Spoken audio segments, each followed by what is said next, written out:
ಕೋಟಿ ದರೋಡೆ ಹಲವು ಅನುಮಾನ ಮೂಡಿಸ್ತಿದೆ. ಮಹಾರಾಷ್ಟ್ರ ಚುನಾವಣೆಗೆ ಬಳಕೆಯಾಯ್ತಾ ಹಣ ಅನ್ನುವಂಥ ಅನುಮಾನ ಮೂಡ್ತಿದೆ.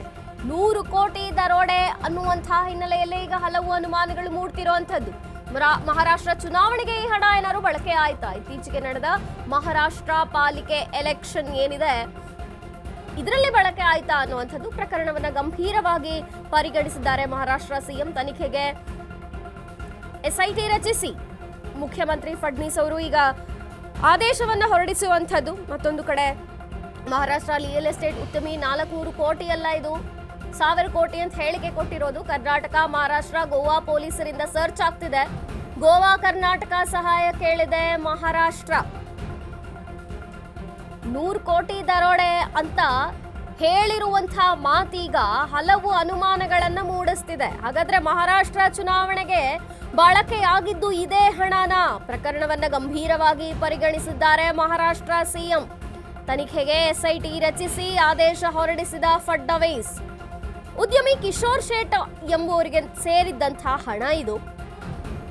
ಮಹಾರಾಷ್ಟ್ರ ರಿಯಲ್ ಎಸ್ಟೇಟ್ ಉದ್ಯಮಿಯ 400 ಕೋಟಿ.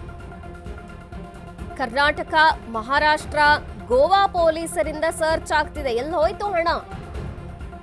ಗೋವಾ ಮತ್ತು ಕರ್ನಾಟಕದ ಸಹಾಯವನ್ನು ಸಹ ಕೇಳಿದೆ ಇದೀಗ ಮಹಾರಾಷ್ಟ್ರ.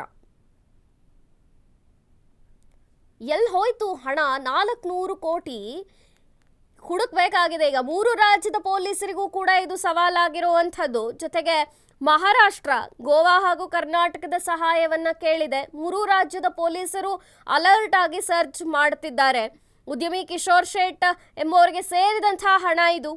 ಮಹಾರಾಷ್ಟ್ರ ರಿಯಲ್ ಎಸ್ಟೇಟ್ ಉದ್ಯಮಿ ಆಗಿದ್ರು ಈ ಕಿಶೋರ್ ಶೇಟ್ ಅವರು. ಅವರ 400 ಕೋಟಿ ಹಣ ಎಲ್ಲಿ ಹೋಯ್ತು ಹಂಗಾದ್ರೆ? ಒಂದು ಎಲೆಕ್ಷನ್ಗೆ ಬಳಕೆ ಆಗಿರಬೇಕು. ಏನು ಮೊನ್ನೆ ಮಹಾರಾಷ್ಟ್ರ ಚುನಾವಣೆಯಲ್ಲಿ ನಡೀತು, ಅಲ್ಲಿ ಬಳಕೆ ಆಯ್ತಾ ಅನ್ನುವಂಥ ಅನುಮಾನ ಮೂಡ್ತಿದೆ. ಇನ್ನೊಂದು 100 ಕೋಟಿ ದರೋಡೆ ಅಂತ ಬೇರೆ ಹೇಳ್ತಿದ್ದಾರೆ. ದರೋಡೆ ಆಗಿದ್ದು ಕೇವಲ 400 ಕೋಟಿ ಅಲ್ಲ, 1000 ಕೋಟಿ ಅಂತ ಹೇಳಿದಂತಹ ಹೇಳಿಕೆ ಈಗ ಟ್ವಿಸ್ಟ್ ಕೊಟ್ಟಿರುವಂಥದ್ದು. ಗಂಭೀರವಾಗಿ ಮಹಾರಾಷ್ಟ್ರ ಸರ್ಕಾರ ಇದನ್ನ ಪರಿಗಣಿಸಿದೆ.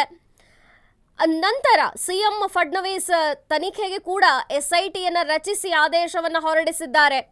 ಉದ್ಯಮಿ ಕಿಶೋರ್ ಶೇಟ್ ಎಂಬುವರಿಗೆ ಸೇರಿದಂತಹ 400 ಕೋಟಿ ಹೋಯ್ತೆಲ್ಲಿಗೆ? ಸರ್ಚ್ ಮಾಡುತ್ತಿದ್ದಾರೆ 3 ರಾಜ್ಯದ ಪೊಲೀಸರು. ಕರ್ನಾಟಕ, ಮಹಾರಾಷ್ಟ್ರ, ಗೋವಾ ಪೊಲೀಸರಿಂದ ಹೈ ಅಲರ್ಟ್ ಸರ್ಚ್ ನಡೀತಿದೆ. ಮತ್ತು ಮಹಾರಾಷ್ಟ್ರ ಈ ಕಾರಣಕ್ಕಾಗಿ ಗೋವಾ ಹಾಗೂ ಕರ್ನಾಟಕದ ಸಹಾಯವನ್ನು ಕೂಡ ಕೇಳಿರುವಂಥದ್ದು. 400 ಕೋಟಿ ಹಣ ಸಾಗಿಸುವ ಕಂಟೈನರ್ ಪತ್ತೆ ಪ್ರಕರಣಕ್ಕೆ ಸಂಬಂಧಪಟ್ಟಂತೆ ಈಗ ಎಸ್ಐಟಿಗೆ ಆದೇಶವನ್ನು ಹೊರಡಿಸಿ ಈ ತನಿಖೆಯನ್ನು ಕೊಡಲಾಗಿದೆ. ಮಹಾರಾಷ್ಟ್ರ ಮುಖ್ಯಮಂತ್ರಿ ದೇವೇಂದ್ರ ಫಡ್ನವೀಸ್ ಅವರು ಆದೇಶವನ್ನು ಹೊರಡಿಸಿದ್ದಾರೆ. ಎಸ್ಐಟಿಗೆ ಈ ಪ್ರಕರಣವನ್ನು ನೀಡಿದ್ದಾರೆ. ಮತ್ತೊಂದೆಡೆ ಪ್ರಕರಣದ ಸಹಕಾರ ಬೇಕು ಈ ಪ್ರಕರಣಕ್ಕೆ ಅಂಥೇಳಿ ಬೆಳಗಾವಿ ಎಸ್ಪಿ ರಾಮರಾಜನ್ಗೂ ಕೂಡ ಪತ್ರವನ್ನು ಬರೆದಿರುವಂಥದ್ದು. ಗೋವಾ ಪೊಲೀಸರ ಸಹಕಾರವನ್ನು ಸಹ ಕೇಳಿದೆ ಮಹಾರಾಷ್ಟ್ರ ಸರ್ಕಾರ. ಎಲೆಕ್ಷನ್ ಅಲ್ಲಿ ಏನಾದರೂ ಈ ಹಣ ಬಳಕೆ ಆಯ್ತಾ ಅನ್ನುವಂಥ ಅನುಮಾನ ಕೂಡ ಈಗ ವ್ಯಕ್ತವಾಗ್ತಿದೆ.